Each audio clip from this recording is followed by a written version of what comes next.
3 चीज़ आप लोग करिएगा। फर्स्टली कि जब आइए तो अपना आराम से अपने विषय को बहुत ही इत्मीनान से रखिए। आप ये समझ के चलिए कि ये मंच आपका है, इसमें कोई हड़बड़ी गड़बड़ी करने की कोई ज़रूरत नहीं है। अपने आप को अप्रिशिएट करके चलिए कि आप कई बार से इसको कर रहे हैं और एग्जैक्टली आप बहुत अच्छा कर रहे हैं और आज भी बहुत अच्छा करेंगे। एक तो इस फीलिंग के साथ आइए और आप इसके साथ भी रहिए कि हम हर शनिवार कुछ नया सीखते ही नहीं हैं, बल्कि अपने सहपाठियों को, अपने साथ के लोगों को सिखाते भी हैं।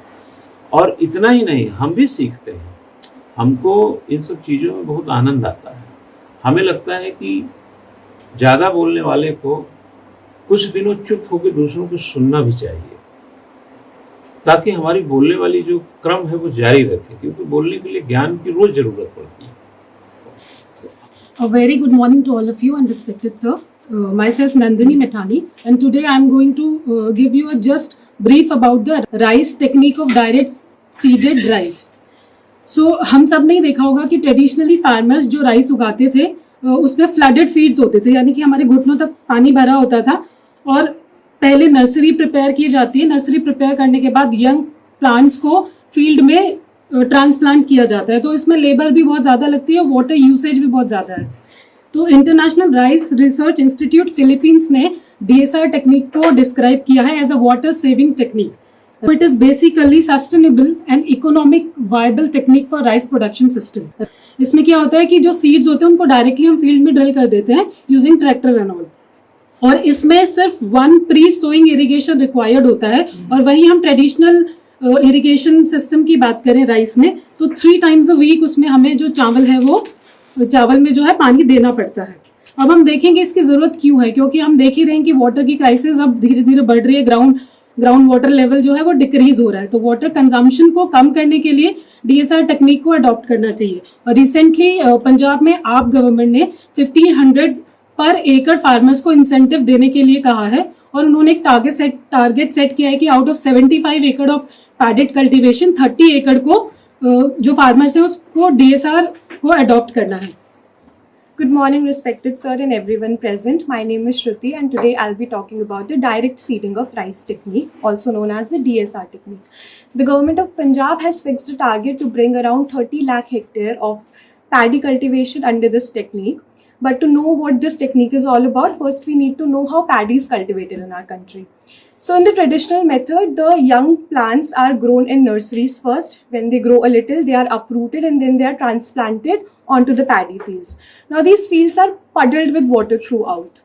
Under the DSR technique, what happens is a machine equipment is used which looks like a big tractor. So it moves through the field, and as it moves, the front of the tractor, it drills holes into the field. And as it drills hole, it puts rice seeds in it along with the herbicides that are required, and then it also covers up them with the soil. So what happens is you can grow multiple crops in a single row, which brings us to the advantages of this technique. A very good morning everyone, respected sir and my dear mates. I am Mehak and my today's topic is types of VIP security in India. Hope you all will learn some new concept from it. Ministers को, industrialist को या high profile के लोगों को different types of security की need पड़ती है। ये किसको किस हिसाब से दी जाएगी, ये इन्फॉर्मेशन एंड क्राइटेरिया 2 जगह गिवन है। फर्स्ट इज ब्लू बुक, इसमें president, vice president and prime minister of India की सिक्योरिटी के बारे में डेटा दिया गया है। सेकेंड इज येलो बुक, इसमें अदर VIPs के बारे में इन्फॉर्मेशन गिवन है। होम मिनिस्ट्री ने डिफरेंट इंटेलिजेंस एजेंसी की हेल्प से डिसाइड किया था। सेम क्राइटेरिया स्टेट लेवल में भी फॉलो किया जाता है। इंडिया में ये पूरा मैनेज करते हैं NSG, ITBP, CRPF, CISP and other police officers. अगर सेंट्रल गवर्नमेंट की लिस्ट की बात की जाए तो इसमें 230 ऐसे लोग हैं जिसको different types of security provide की गई थी। स्टेट लेवल का भी खुद अपना ऐसा ही क्राइटेरिया गिवन रहता है। इमरजेंसी के हिसाब से ये सिक्योरिटी कम ज़्यादा हो जाती है। Now there are 6 levels of security in India: X, Y, Y+, Z, Z+ and SPG। My name is Prachi Dhasmana और आज का मेरा टॉपिक है रॉ के ओरिजिन, स्ट्रक्चर और उसके फंक्शंस। रॉ यानी research and analysis wing. Raw top most secret agency में से टॉप 5 पर आता है। रॉ के कारनामों से CIA, M16, Mossad, and KGB जैसे सीक्रेट एजेंसी के लेवल पर आकर खड़ा हो चुका है। रॉ का जन्म भारत की आज़ादी के लगभग 20 साल बाद हुआ, यानी 1968 में। रॉ से पहले भारत में इंटरनल और एक्सटर्नल इंटेलिजेंस का काम ब्रिटिश द्वारा बनाए गए आईबी यानी इंटेलिजेंस ब्यूरो द्वारा किया जाता है। आईबी होम मिनिस्टर के अंदर काम करती थी। आईबी सिर्फ भारत की सीमा के अंदर तक ही सीमित थी। Good morning class and respected sir, myself Kajal और आज का मेरा टॉपिक है चैलेंजेस ऑफ डिजिटल गवर्नेंस। पहले हम जानते हैं डिजिटल गवर्नेंस है क्या। गवर्नमेंट के हर काम में जिसमें टेक्नोलॉजी का यूज़ हो, एग्जाम्पल ई एजुकेशन, ई टिकटिंग, ई पेटिशन, ई कोर्ट, ई बैंकिंग, ई हेल्थ, उसको हम डिजिटल गवर्नेंस कहते हैं। डिजिटल गवर्नेंस का एक मेन ऑब्जेक्टिव है स्मार्ट गवर्नेंस को लाना। स्मार्ट यानी सिंपल, मॉरल, अकाउंटेबल, रिस्पॉन्सिव और ट्रांसपेरेंट गवर्नमेंट को लाना। इसकी शुरुआत इंडिया में 1970 में हुई और इसका first step department of electronics 1977 में लाया गया।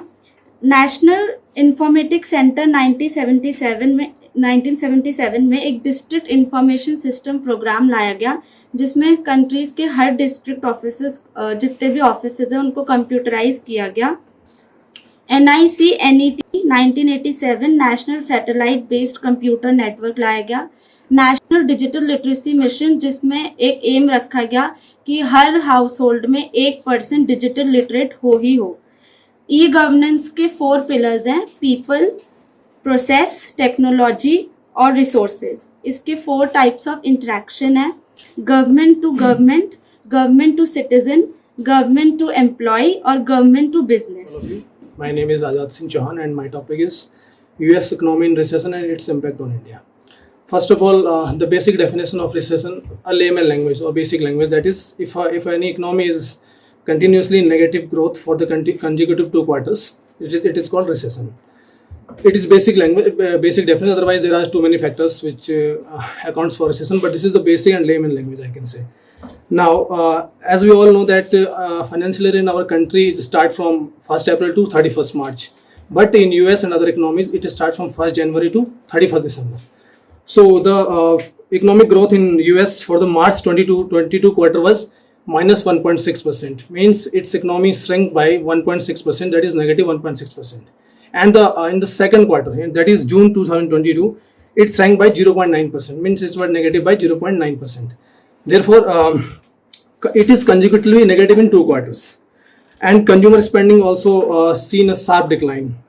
Now, and the one most important point is the target set by US Federal Bank for the US economy was 2%, and the current inflation rate in US economy is 9%. Means you can see the huge difference of 7% in inflation rate. Good morning to all, myself Ashish. मेरा आज का जो topic है वो है बड़ी समस्या। जो आजकल गिरता हुआ रुपया है वो किस तरह एक बड़ी समस्या बनता जा रहा है। लगातार कमजोर हो रहा रुपया इन दिनों चर्चा में है। जैसा कि हम सभी जानते हैं कि चालू वित्त वर्ष में डॉलर के मुकाबले रुपया 5% तक गिर चुका है। यह निश्चित रूप से चिंता का सबक है या सबब है। जैसा कि हमें पता है कि मुद्रा में ऐसी गिरावट या कमजोरी कोई नई बात नहीं है, लेकिन जब उसमें एकाएक तेजी या गिरावट की स्थिति आती है तो वह एक चिंता का विषय हो जाता है। इस समय वही स्थिति है, रुपया डॉलर के मुकाबले 80 के दायरे में झूल रहा है और आने वाले समय में वह और फिसलन का शिकार हो सकता है। हालात कुछ ऐसे बन गए हैं कि आरबीआई भी अपने हस्तक्षेप से रुपए की कीमत को कम करने में या फिर उसके सुधार के लिए कुछ नहीं कर सकता, लेकिन रफ्तार में थोड़ी कमी जरूर कर सकता है। किसी भी देश की मुद्रा में गिरावट के पीछे मुख्य रूप से 2 जो कारण हैं वो प्रभावी होते हैं। पहला यह कि देश की अर्थव्यवस्था कितनी नाजुक है, इससे यह तय किया जा सकता है कि बाहरी झटकों का से उससे कितना निपटने में सक्षम है। दूसरा पहलू यह है कि बाहरी झटके कितने जोरदार हो सकते हैं। Good morning everyone, respected sir and students. Today I would like to take forward the topic National Anti-Doping Bill. The National Anti-Doping Bill 2021 was passed on 27 July 2022. The bill seeks to provide a statutory framework for the functioning of the National Anti-Doping Agency, that is NADA, and National Testing Laboratory in Sports. It also seeks to give effect to the United Nations Educational, Scientific and cultural organizational international convention. Now, what is doping? It is the consumption of a certain prohibited substance by athletes to enhance performance. So the purpose of the bill is that it prohibits athletes or athlete support personnel and other persons from engaging in doping in sports. So basically, each and every sports person have high level of capability in their sports, but when their energy level gets down, some of them starts taking some energy boosters in the form of supplements, vaccines, etc., which are prohibited and not suited for their health. And to remove such kind of barriers or abnormal activities, anti-doping bill have been taken into consideration. नमस्कार सभी को। मेरा आज का जो विषय है वो है खाद्यान्न संरक्षण यानी भोजन के संरक्षण की वर्तमान समय में क्या जरूरत है। संयुक्त राष्ट्र संघ के अनुसार दुनिया में खाद्यान्न संकट बहुत तेजी से बढ़ रहा है और यही हाल रहा तो 2050 तक संघर्ष बहुत बड़े स्तर तक बढ़ जाएगा। चूंकि रोटी मनुष्य की बुनियादी जरूरत है, तो रोटी मनुष्य की बुनियादी जरूरत है, तो खाद्यान्न उस जरूरत को पूरा करने वाला अवयव है। हाल ही में यूएन द्वारा इस बात पर चिंता जाहिर की गई है कि आने वाले समय में यानी वर्तमान समय में पूरी दुनिया के पास लगभग 70 दिनों तक का ही खाद्यान्न भंडार मौजूद है। यानी सिर्फ 70 दिन तक अगर उत्पादन आगे न बढ़ाया जाए तो केवल 70 दिन तक ही लोग खाना खा सकते हैं। रूस और यूक्रेन के बीच चल रहे जो युद्ध की स्थिति है उसके कारण खाद्यान्न संकट और भी ज्यादा बढ़ गया है। इसका कारण ये है कि रूस और यूक्रेन दुनिया का 1/4 खाद्यान्न उत्पादित करते हैं। हाल ही में भारत द्वारा अपना जो गेहूं है उसके एक्सपोर्ट पर रोक लगा दी गई, जो कि उन देशों के लिए बड़ी मायूसी की स्थिति बनी जो देश ये उम्मीद कर रहे थे कि संकट के समय भारत एक्स्ट्रा मतलब अतिरिक्त खाद्यान्न की सप्लाई करेगा। क्योंकि भारत का अपने निजी कारणों से भी ये एक लोकतांत्रिक देश का पहला कर्तव्य ये बनता है कि अपने नागरिकों की जो जरूरत है उसको पूरा किया जा सके। यूएन की एक रिपोर्ट के मुताबिक दुनिया में बनाए जाने वाले भोजन का 1/3 हिस्सा अभी भी बर्बाद हो रहा है। ये बर्बादी या तो थाली में जो जूठन बचता है उसके कारण होती है या जो भोजन खराब हो जाता है उसके कारण होती है। विशेषज्ञों का अनुमान है कि दुनिया में प्रतिवर्ष जितना भोजन बर्बाद होता है उससे लगभग 2 अरब लोगों का पेट भरा जा सकता है। भारत में इतनी बड़ी मात्रा में भोजन की बर्बादी होती है कि बिहार जैसे राज्यों के साल भर की भोजन की आपूर्ति को पूरा किया जा सकता है। भारत सरकार के कृषि मंत्रालय की फसल अनुसंधान इकाई है central institute of post harvest engineering के मुताबिक देश में हर साल लगभग 67 लाख टन के आसपास खाद्य पदार्थों की बर्बादी होती है, जिसकी अगर कीमत आंकी जाए तो लगभग 92,000 करोड़ के आसपास बैठती है।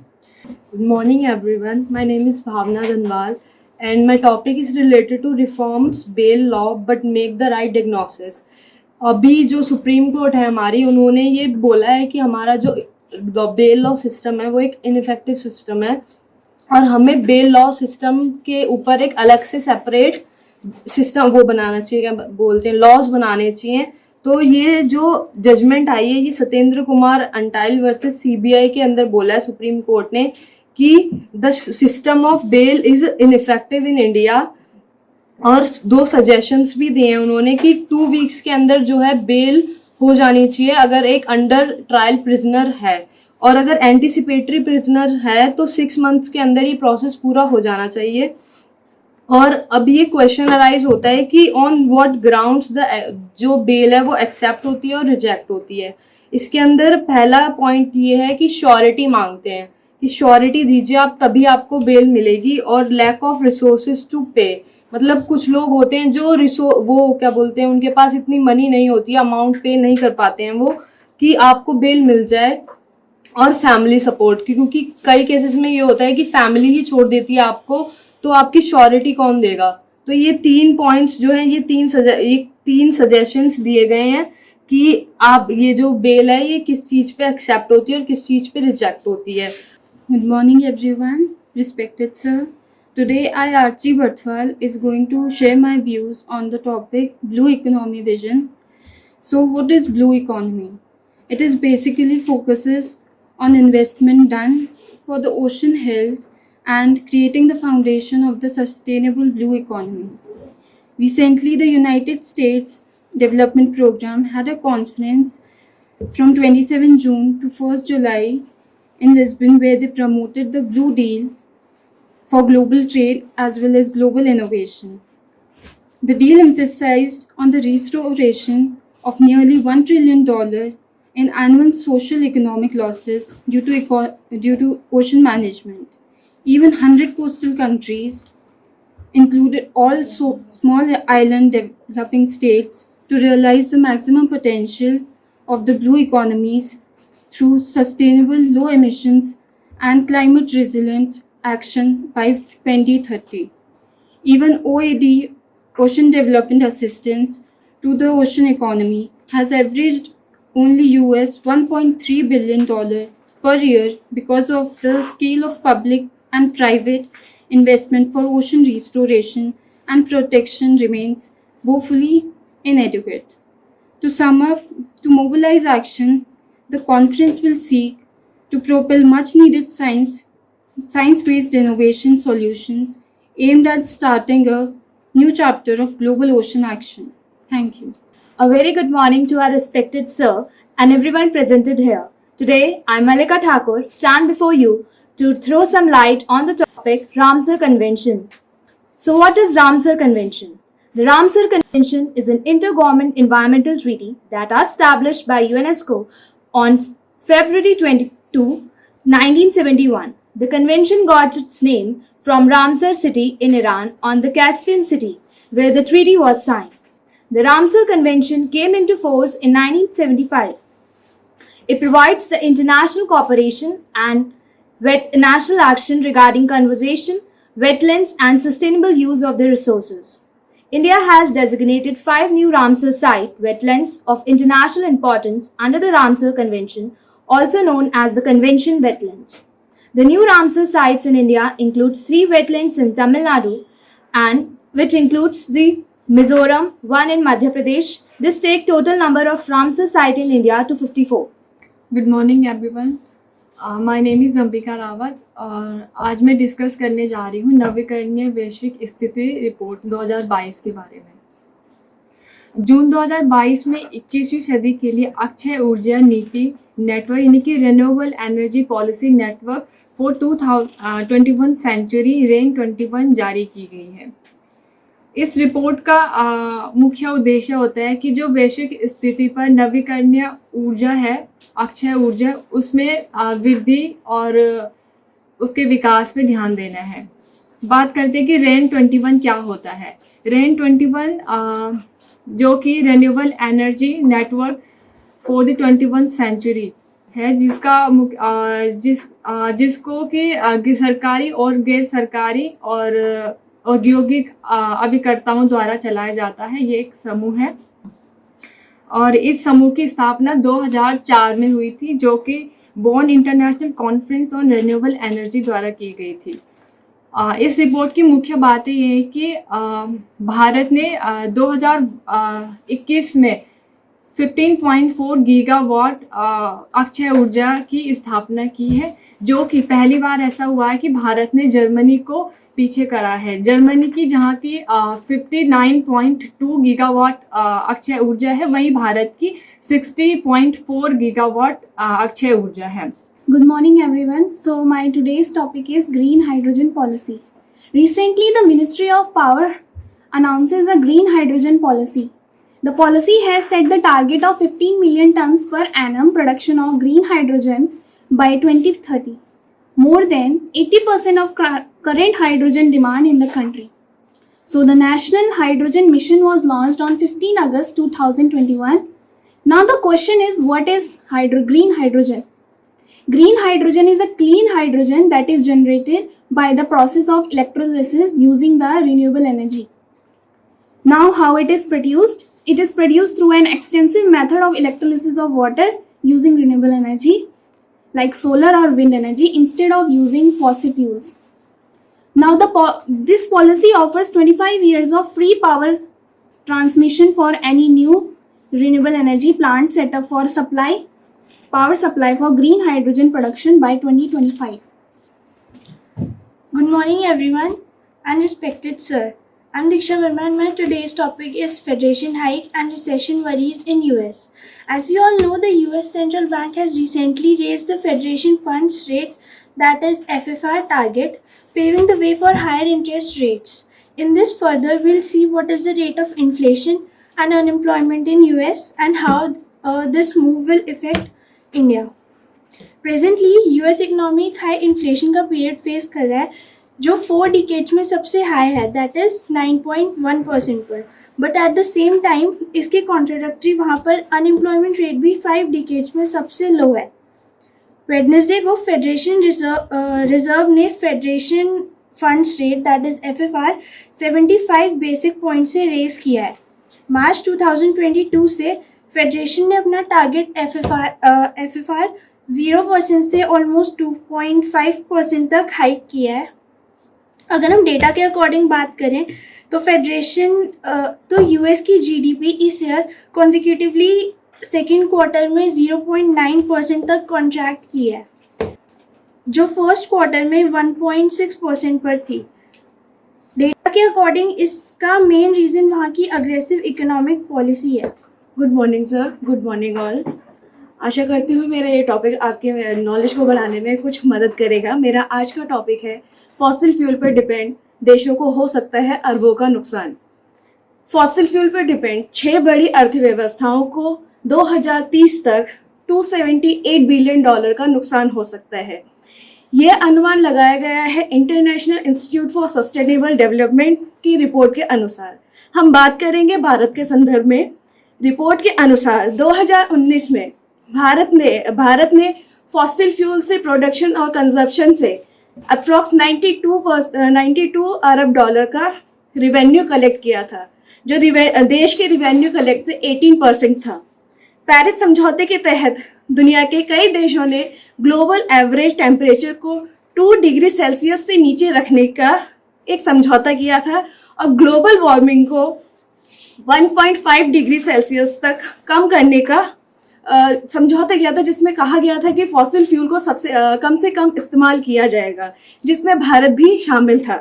रिपोर्ट के अनुसार अगर भारत अपने इस लक्ष्य की ओर बढ़ता है तो आने वाले समय में अगर 2019 से कंपेयर किया जाए तो 2050 तक इस्तेमाल कम करता है भारत, तो आने वाले समय में 65% की गिरावट आ सकती है।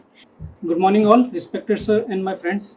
My name is Sumit Kumar and my topic is Chandrayaan 3.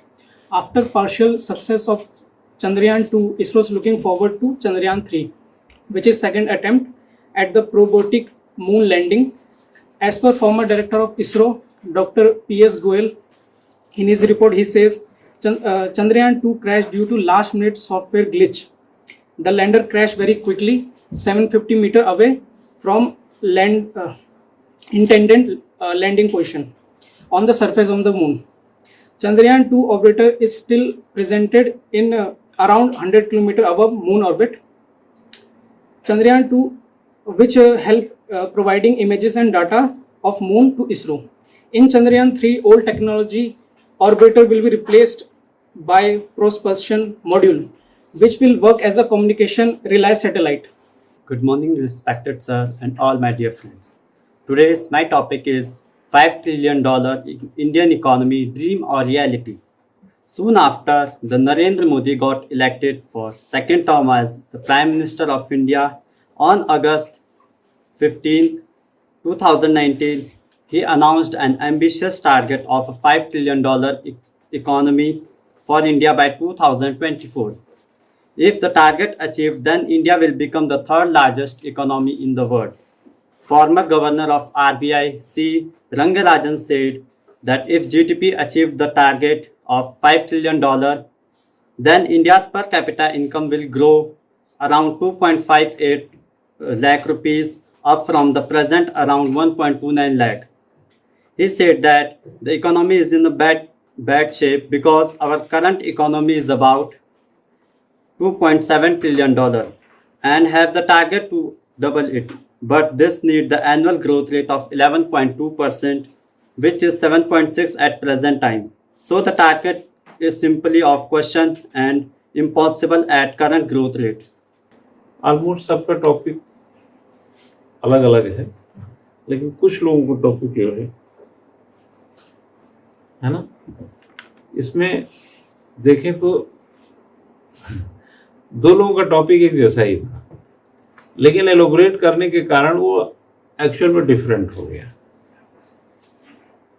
आप समझे ना, ये आपके ड्राइविंग पर है गाड़ी वही हो सकती है, सड़क भी वही हो सकती है, चलाने का ढंग बदल सकता है।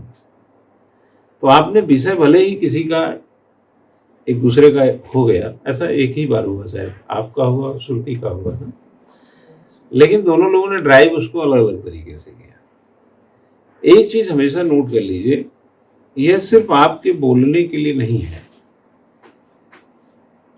यह आपके बोलने के लिए ही है, लेकिन साथ में बाकियों के सुनने के लिए भी है। अगर मान लिया इन्होंने अलग अलग टॉपिक पे जहाँ पर कोई डायरेक्ट सीड राइस पे बोला है, कोई रुपए के मुकाबले या डॉलर के मुकाबले रुपए की स्थिति पे बोला, या कोई फूड की स्थिति को लेकर के बोला, खान पान भोजन की या उत्पादन की, अन्न संरक्षण की, तो यह उसके पास तो पढ़ा है, वो तो कहीं खोज खाज के अपना रिसर्च करके नॉलेज लाया, लेकिन वो नॉलेज आपको 3 मिनट के भीतर दे रहा है। तो आप कॉन्सेंट्रेट होकर उसको सुनिए भी। बल्कि मेरे हिसाब से टॉपिक जैसे बताया, टॉपिक लिख लिया, उसके अंदर 2-3 जो है जो बिंदु आपको आए वो भी नोट कर लिया, नहीं तो फिर ये जो आप बड़ा इंपॉर्टेंट टाइम दे रहे हैं इसकी वैल्यू उतनी रहेगी नहीं। ठीक है।